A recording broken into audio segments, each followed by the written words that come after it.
Used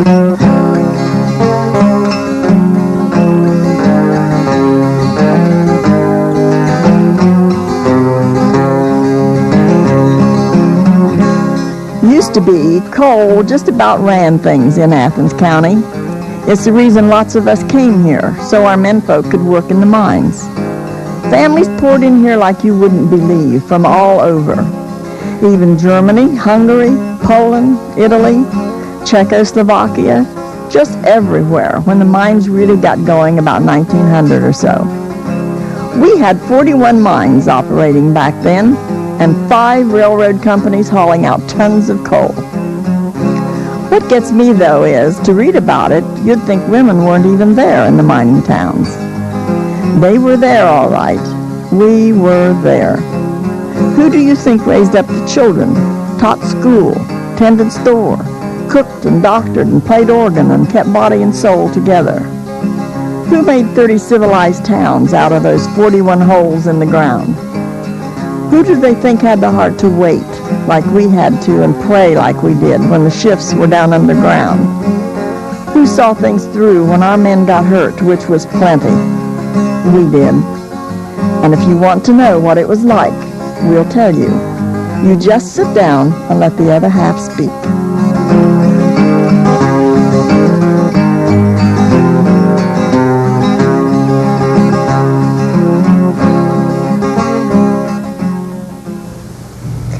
If you've never been in a coal mine, you can't understand what it's like. My dad opened a coal mine once, and I went down in to see, and I was scared to death.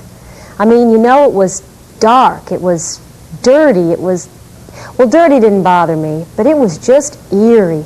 Just going down the slope and all. I didn't go very far in. Of course, there was low coal and high coal. They had 6-foot coal and 8-foot coal. But when they got in low coal, they had to do the work on their knees. When they started to work in the mines, Daddy worked for $1 a day. He worked 12 hours for $1 a day. Sometimes he'd have headaches from the powder that they used in the mines to shoot the coal. Yeah, we always watched for him. We watched for 2 reasons. We were glad that he had made it through the day, and then we knew that he would bring his dinner bucket home. I'll show you the dinner bucket.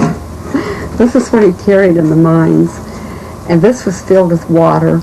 This compartment had sandwiches that went down about this far, filled with sandwiches, fruit, other things.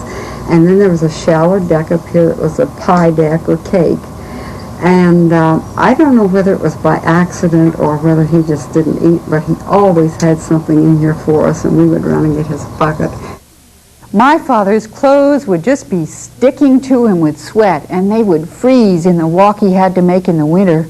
I suppose it was a mile or more that he had to walk from the mine to get home. It was hard work. His legs used to cramp at night. I remember how he'd yell in the night and would have to get up and walk around because of his legs cramping.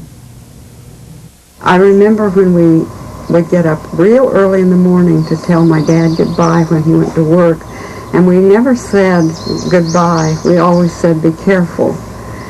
And I used to get up early to see him, and then I would run back upstairs and look out the window and up the road and watch him until he went out of sight.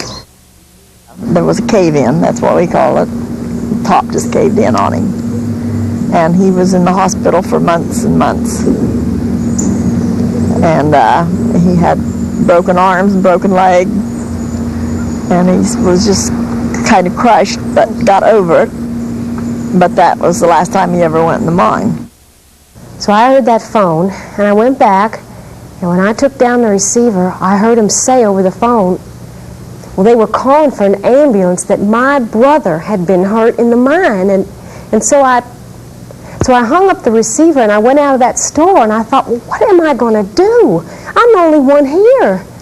I went out on that big front porch, and I looked, and I saw Mr. Duncan coming up the track, walking real fast. He came up and he said, "Gone home to your mother." I don't know to this day who took Mother and I down there, but we went to the mine, and of course they'd already taken him up to the doctor's office, and he died there, about 19 years old. Oh, he's a good boy. He was such a good boy.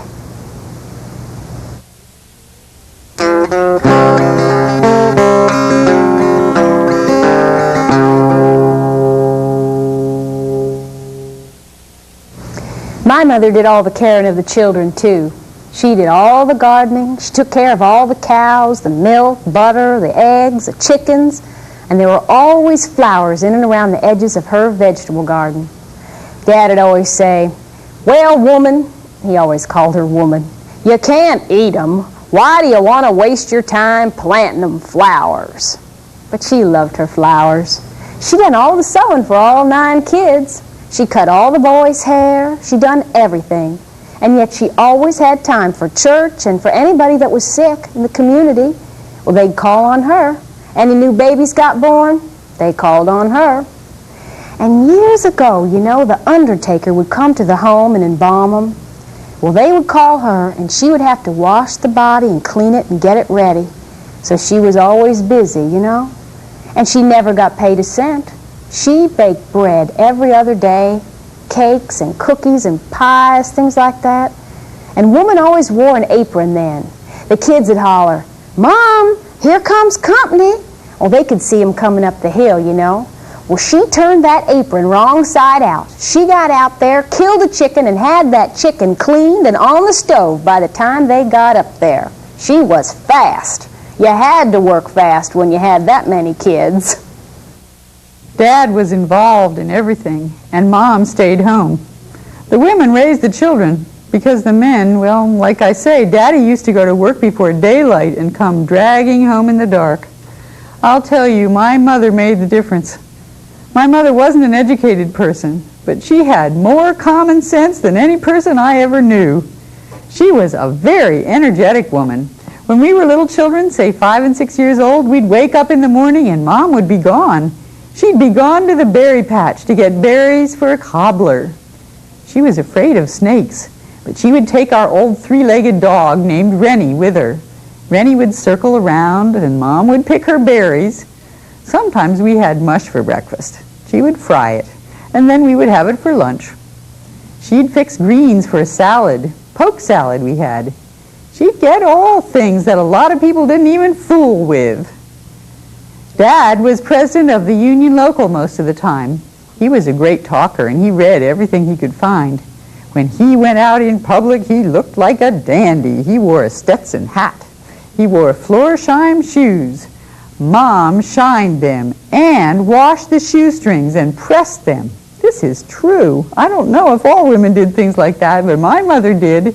She saw that his shirts were starched and everything was perfect for him.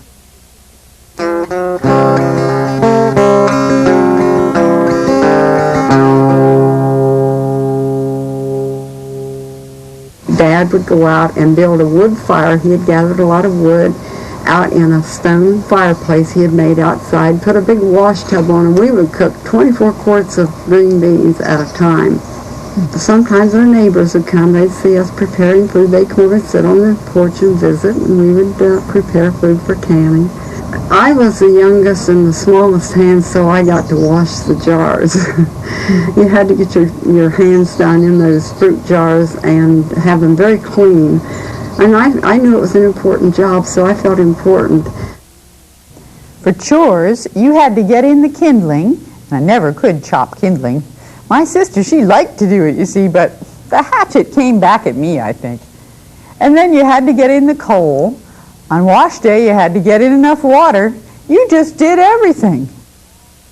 You mentioned wash day. Oh, my God, wash day. We had to heat all our water on the top of the stove in the wintertime. In the summertime, we'd heat up the water outside in the yard. And when the weather was good enough, we'd do all our washing out there on the porch. We had galvanized wash tubs and washboards. We did have a wringer, an old-fashioned hand wringer. Before that, we had to wring it out by hand. And we had to lift all those tubs up onto the wash bench. And we'd have to be hauling water from the well because we ran out of rainwater for that many clothes.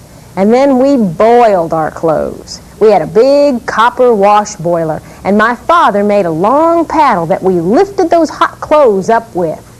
When I came to Columbus and got a job at the telephone company when I was 17, I bought my mother a gasoline-powered Maytag washer, and then her life became a little easier. My dad loved to gamble, and he taught us to play poker. or we'd play 500 rum. Of course, we listened to the radio a lot. That was our evening entertainment. And especially Sunday night, you'd listen to Jack Benny and George Burns and Gracie Allen and all those.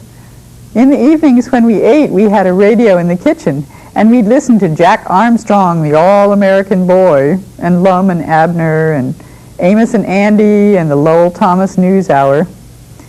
We had dances down at our store with live music, too. We'd start dancing around 7 p.m. and never miss a dance, round or square. It was an exciting place to live because it was such a neat location. Behind these two houses, there's a deep hollow. We called it Frisbee Hollow because I imagine the Frisbees were one of the first families in there. And we used to climb those hills, scour the woods. There were deep ravines and caves and cliffs, and it was just a very exciting place for children to play. And we got our excitement from doing things that were a little beyond what our mothers expected us to do, like climbing to the top of the highest tree, or if we'd find a good sturdy grapevine in a tree, we'd pull it, test it out, and go swinging like Tarzan across the ravine to the other side. I don't think Mom ever knew I did that. At home, we had an old pump organ. We played church a lot, us kids did. We'd sing and have prayer, you know, and that's the way we entertained ourselves. Or we made popcorn and made candy. Outdoors, we played hide and seek and go, sheepy, go. And then lots of times, we'd just catch fireflies and then sit down in a big circle and pretend like those fireflies was our light. One time they had a party at our house. They had a dance, and my Aunt Goldie and Uncle Kurt loved to dance. Aunt Goldie was dancing, and she lost her slip. Her slip strap broke, and she just stepped out of that slip, slung it over, and just kept right on dancing. The boss's kids dressed better than we did, and the store manager's daughter, and the doctor's. I liked school, though. I loved to go. But, you know, when you move around, you can't pass the tests and everything. People had to move a lot to find work. That's why I didn't finish school. I went to work when I was 14 years old. I was doing chores for people and babysitting for about $1 a day. That's what I made. It helped, but I would rather have finished high school and worked in an office instead of scrubbing floors. I wanted away from that coal. You couldn't keep nothing clean.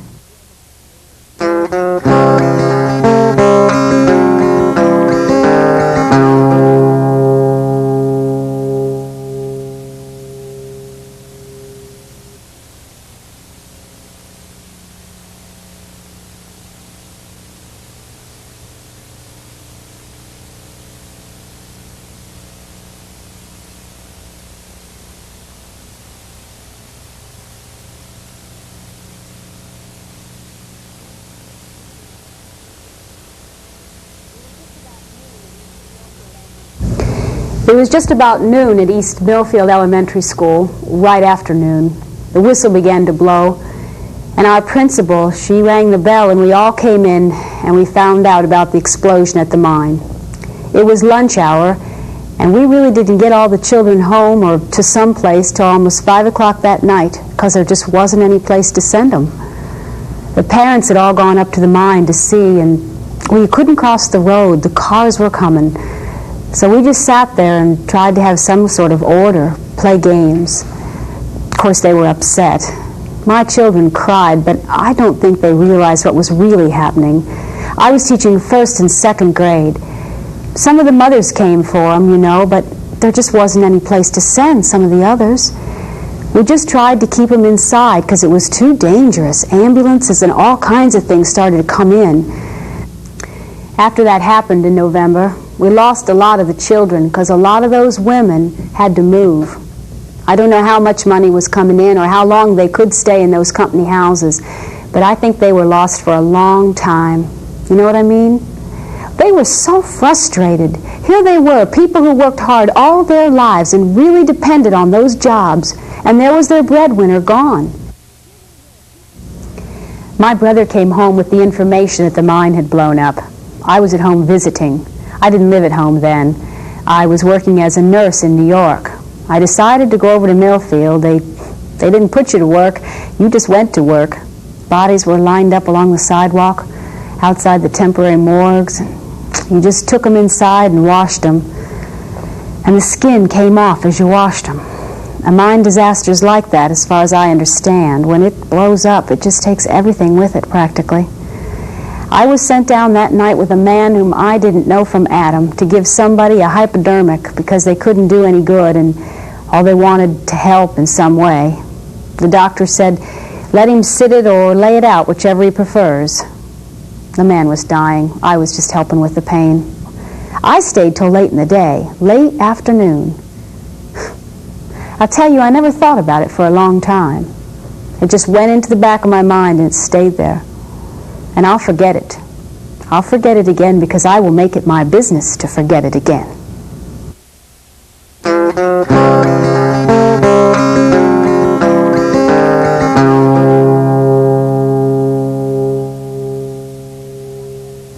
The union is a good thing because it was a lot better when my husband worked in the mines than when my dad did.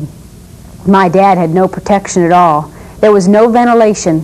When the federal mine inspectors came in before a mine opened, that made it a lot safer. I remember when they were trying to organize the union, there were strikes, lots of violence, a lot of trouble because the company was bringing in outsiders as scabs and the union men would try to stop them from going into the mines. A lot of people were hurt. I can remember my dad was afraid to go to work and afraid not to. He was afraid we'd starve. He was expected to go to meetings and patrol with his gun. It was scary for us. My mother was worried to death. She would cry, and that made us kids afraid. They called me to Columbus and said that he probably wouldn't live, and I was up there for, I think, almost 30 days, and expecting the worst. So one day in the restaurant, I stayed in dirty little restaurants over by the hospital because I didn't have money to go anywhere else, and it was just a room you could sleep in. And so one day I was in eating lunch, which was just usually a sandwich and a milkshake. It's about all they had, and it's all I could afford to buy anyway. And there was some women in there talking, and there happened to be a strike on in the coal mine then. And they were really giving the coal miners heck. They didn't know what they were, and to just make a long story short, I guess, that we weren't much above animals. And we didn't know anything, and why didn't we go to work, and what did we expect? And so one woman said, indeed, I just can't understand what they think. So I got up and went over, and I told her that I would like to tell her what they thought. And so then I told her that my husband probably wouldn't be laying over in the hospital, and me expecting him to die, if they had had proper track and proper lights and things to work with. But the operators were just like then, the same as they are everywhere else. Do it all as cheap as you can do it, and that's a poor place to do it, down underground. And I told her that we weren't animals, that we did know how to act, we knew how to dress, and that we had a college within 5 miles of where I lived, and that some of our children got to go, some of them mostly couldn't afford to go, and that we did know what bathrooms were, some people had them, and that I could play the piano, had been taught for 9 years, and my folks always managed to get money for music lessons, and that she shouldn't believe everything she read in the paper, that they should find out the other side of the story, that it's just the same as it is in every generation or every time, that there's clean people, there's dirty people, there's people that drink, there's people that don't, and that's just the same way with the mining camp. But at least we all hung together. The men most all drank. My grandfather, in fact, did. He was a heavy drinker. They had quite a problem in their early marriage over it. But like most people, he quit. And there was always rumors going around. The mine's going to pull out. You heard it so much, you kind of ignored it. And then one morning, he went off to work, wasn't gone very long, and back he came, and the mine had pulled out. So he was without a job. He worked for a farmer for $1.50 a day.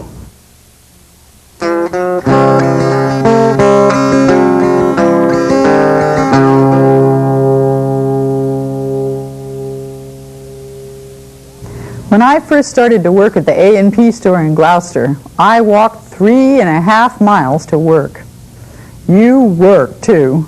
There come in 100 pounds of potatoes, you went out and got them and brought them in.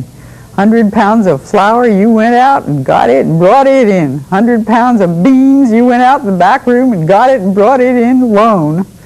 You had to weigh all the peanut butter, all the lard, all those beans, everything. You had to weigh them, see. There was a manager and one boy and another girl and me.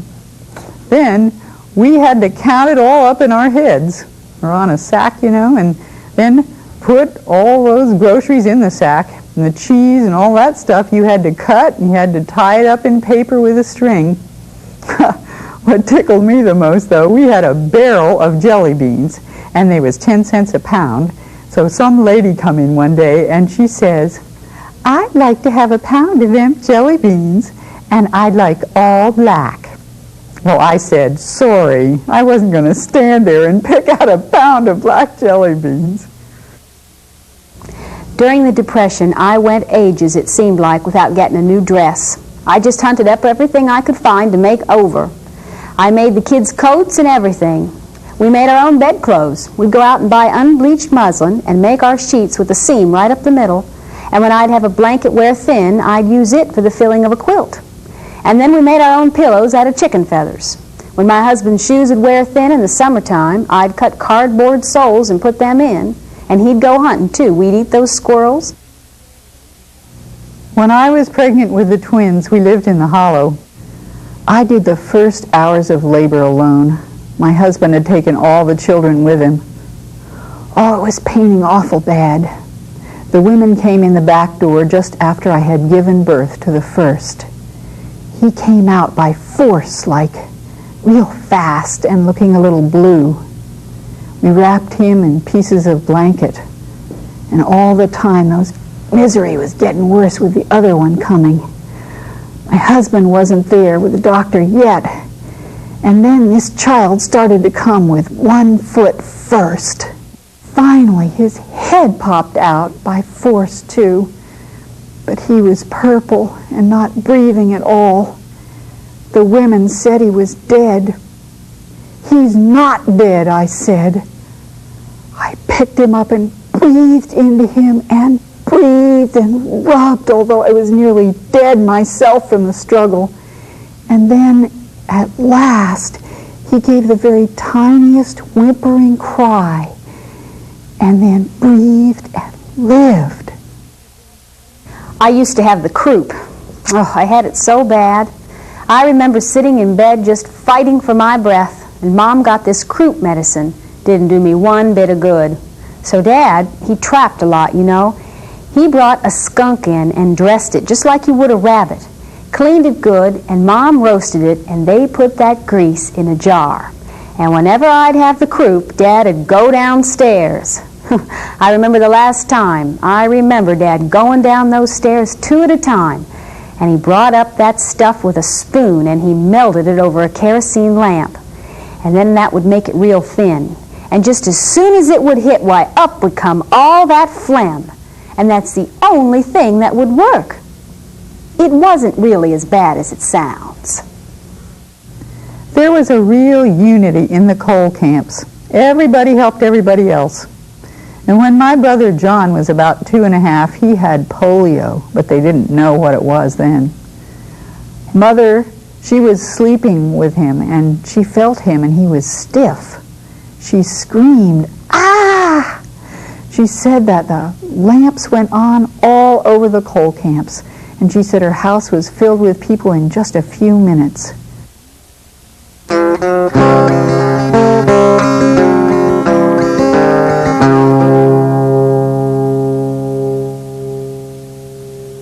There's something about a coal mine that once you were a coal miner, you were always a coal miner. That was for most people, and evidently that's the way it was for him, because it gets in the blood. My husband says, back in the mines, you stick to your buddies, and that's a good thing. When he was mining, he wouldn't miss a day even if he was sick. I guess he thought he'd let his buddies down or something. If one's not where he's supposed to be or you don't see his light, then you start checking immediately. That's one of the things that I got out of living in a community like this, is that we all work together as a family, and I felt like I was a very important part of the family. And we all pulled our weight to the extent that we were capable of pulling our weight. And then later, as I grew older, I realized that the whole community was a family. They pulled together. They always knew when help was needed, and when help was needed, it was there. I'm so glad that I'm me, that I've lived, that God has had his face shine on me. I have never been ashamed of what I am. I had friends that were ashamed of where they lived or who their parents were. I have never been ashamed of who I am. I'm a coal town woman, a coal flower, and I'm proud. We're both coal flowers and proud of it.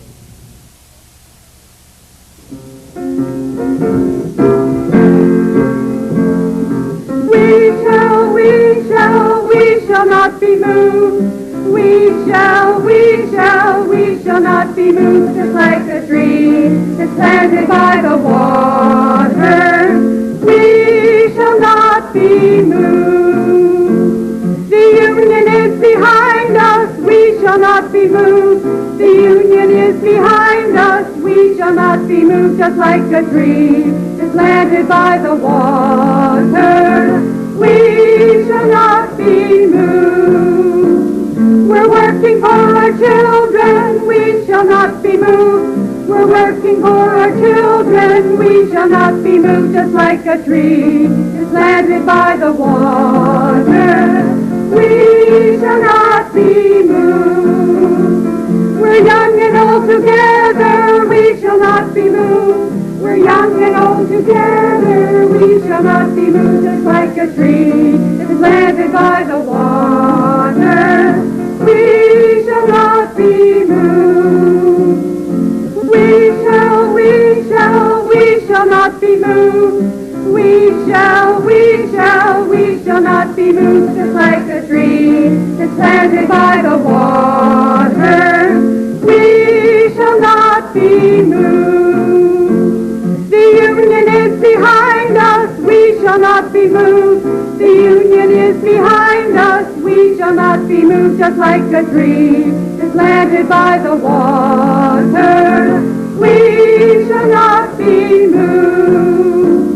We're working for our children. We shall not be moved. We're working for our children. We shall not be moved, just like a tree that's planted by the water. We shall not be moved. We're young and old together. We shall not be moved. We're young and old together. We shall not be moved, just like a tree that is planted by the water. We shall not be moved. We shall not be moved. We shall not be moved, just like a tree that's planted by the water. We shall not be moved. Thank you. Thank you very much for coming.